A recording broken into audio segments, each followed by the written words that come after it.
আমার আমার সেই ধনী আমার সেই ধনী একটি সবাইকে হারিয়ে আমি আর এখানে বসে থাকবো না। আমি এখন উল্টা দেখা ছুটে যাবো সবার কাছে। ওই ফুরাত উদ্ধার করে আমি আমার শিবিরে ফিরে আসবো।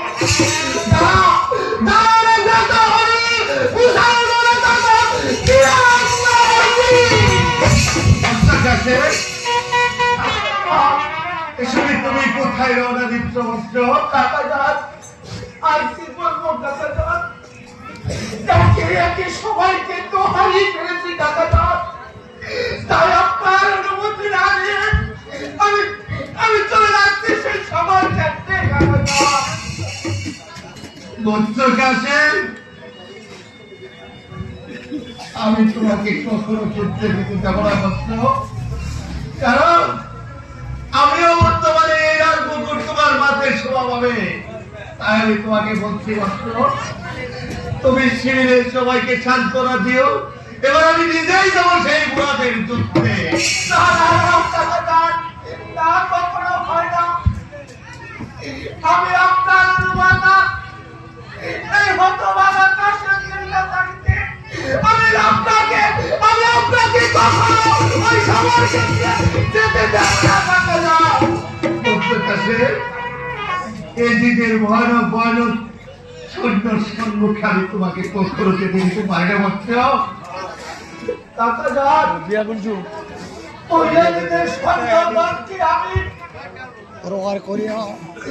আমি ওই পথের পিপিলিকা বলে জ্ঞান করি কাকা যান। তাই আপনি আমাকে হাসি মুখে বিদায় করুন কাকা যান। আমি চলে যাব সেই রণক্ষেত্রে কাকা যান। কাছে ওই তো সে দেখো তোমার জননী আসিতেছে। তোমার জননীর কাছ থেকে বিদায় নিয়ে তারপরে তুমি যুদ্ধে চলে যাও। আশা আমার মা শুনলে যে আমাকে যুদ্ধে যেতে দেবে না কাকা যান। এই সময় কালে আমি যদি শিবিরে বসে থাকি তাহলে এই লোক সমাজে আমাকে অন্য কিছু বলবে না কাকা যান। ধৈর্য ধারণ করো বচ্চ কাছে।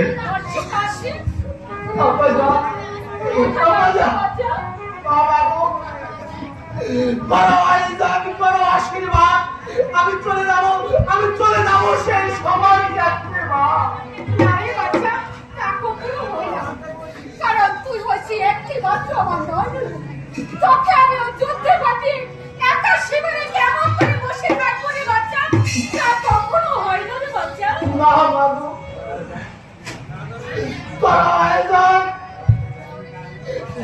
আশীর্বাদ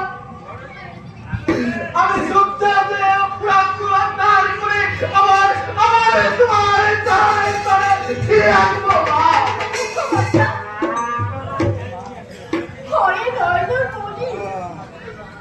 তোরা বুঝতে পারবি না, কারণ মার হৃদয় ছেলেরা কখনো বুঝতে পারে না। 10 মাস 10 দিন তোকে আমি গর্ভ ধারণ করেছি। তুই হয়েছিস আমার একটি মাত্র নয়নের মনে। তাই তোকে যুদ্ধে পাঠিয়ে আমি কেমন করে বসে থাকবো? তোমার এই মায়া তারপরে যদি আমি শিবিরে বসে থাকি তাহলে যে লোক সমাজকে আমাকে তা পুরুষ ব্যতীত অন্য কিছু বলবে না। তাই তুমি বিলম্ব না করে আমাকে তুমি হাসি মুখে বিদায় করো। ওরে বাচ্চা, এ হয়েছে ধর্মযুদ্ধ। তাই আমি শত কান্না করলেও আমি তোমাকে হাঁটতে পারবো না। তাই আমার একটি অনুরোধ তোমার কাছে। সখিনার কাছ থেকে বিদায়। আমি সখিনার নিকটে বিদায় নিয়ে যুদ্ধে চলে যাই বাচ্চা। পত্র কাছে তোমার জননী তোমাকে বিদায় দিল, আমি যে তোমাকে বিদায় দিতে পারছি না। বচ্চ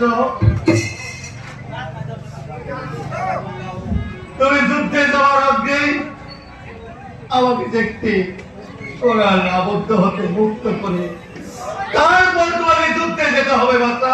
কাকাজান, আপনি এ সময় কি বলেছেন কাকাজান? হ্যাঁ, বাবা। আপনি কি করারে আবদ্ধ হয়েছেন কাকাজান? অতি শীঘ্র আপনি আমার নিকট ফিরে আসুন কাকাজান। তোর কাছে এই মুহূর্তে যে তোমাকে বিবাহ করতে হয়েছে একটু বলেছেন কাকাজান। এই কাকড়া প্রান্তরে আমি দুঃখের সময় আমি কেমন করে সুখের স্বপ্ন দেখি কাকাজান। কাছে তোমার পিতা মৃত্যুর পূর্বে তোমাকে খেলা বাদুলি দিয়ে বলেছিলে ওরে ওরে হচ্ছে কাছে তখন তোমাদের খুব বিপদ হইবে। সেই বাদুলির কানা খুলে দেখবে এই মাদুলির অপর পিঠায় যাহা লেখা থাকবে সেই মতে চলিবে। এই তো আমাদের দুর্বিপদ। তাই বাচ্চা তুমি তোমার পিতায় দেওয়া মাদুলি খানা একবার খুলে দেখো বাবা। হ্যাঁ কাকাজান, এই তো আমি আমার মাদুলি খারাপ করে দিচ্ছি। দেখি কাকাজান, মাদুলির অপর পৃষ্ঠে লেখা আছে ওইটাকে তুমি এখনই বিবাহ করো। বৎস কাছে তুমি ঘরে কাজে অপেক্ষা করো বাচ্চা। আমি কন্যা কামড় করে নিয়ে আসি। মা মা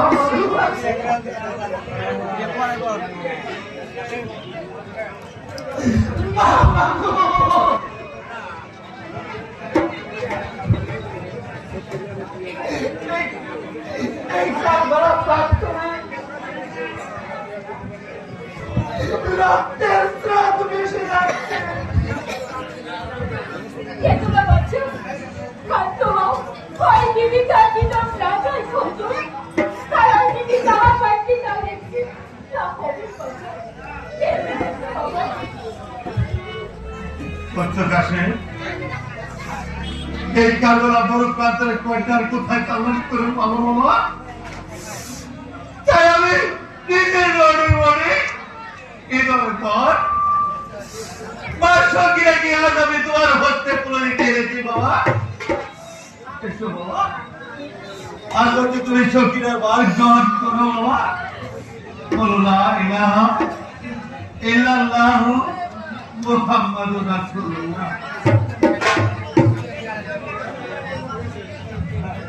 উঠো বাবা, আমি তোমাদিগকে প্রাণ করে আশীর্বাদ করি তোমরা দীর্ঘজীবী হও।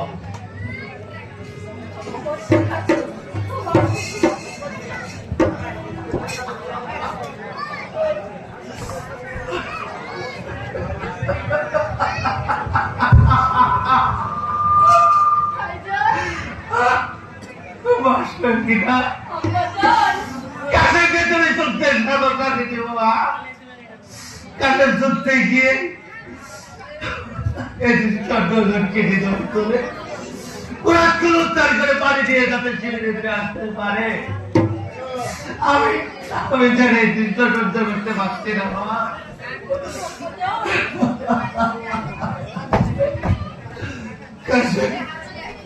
তোমাকে আমি একটি কথা বলে যাচ্ছি বাবা, তুমি সখীরের কাছ থেকে বিদায় দিয়ে তারপরে তুমি চলে দিও। আমি সত্যি সখীর কাছ থেকে বিদায় নিয়ে আমি যুদ্ধে চলে যাব। পরে বর্ষ কাছে আমি এক এক করে সব হারিয়ে আমার বুকের পাথর ভেঙে চলে যাচ্ছে। আমার আর বলবার কিছু নাই। তাই আমার মনের বাসনা আমি পূর্ণ করে আমিও চলে যাবো বাচ্চা। তুমি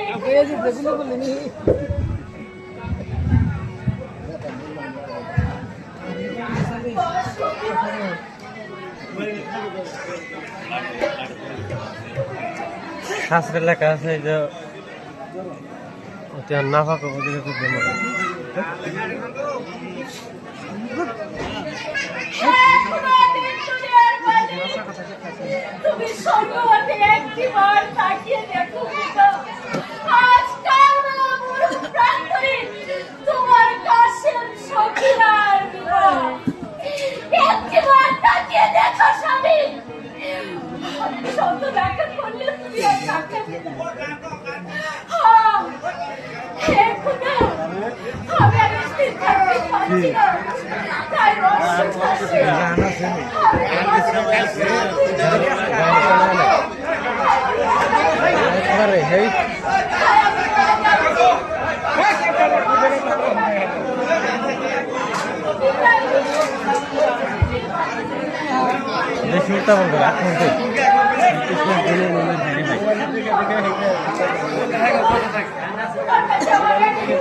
এক কথা মারা কয় বাল ছিল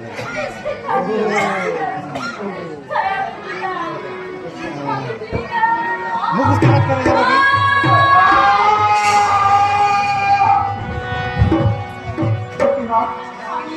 তোমাকে আমি একটি কথা বলি।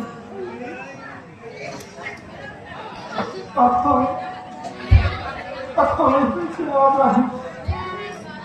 আর আমরা বিজয় এই কারবালার প্রান্তর বিবাহ বন্ধনে আবদ্ধ হয়েছে। তাই তুমি আমাকে হাসিকে বিদায় করো। না স্বামী না, আমার ক্ষেত্রে চলে যাবো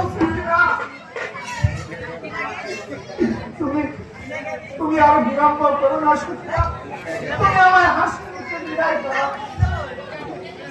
স্বামী আমি যে নারী, আমি কেমন করে আপনাকে বিদায় দিই? সুচিরা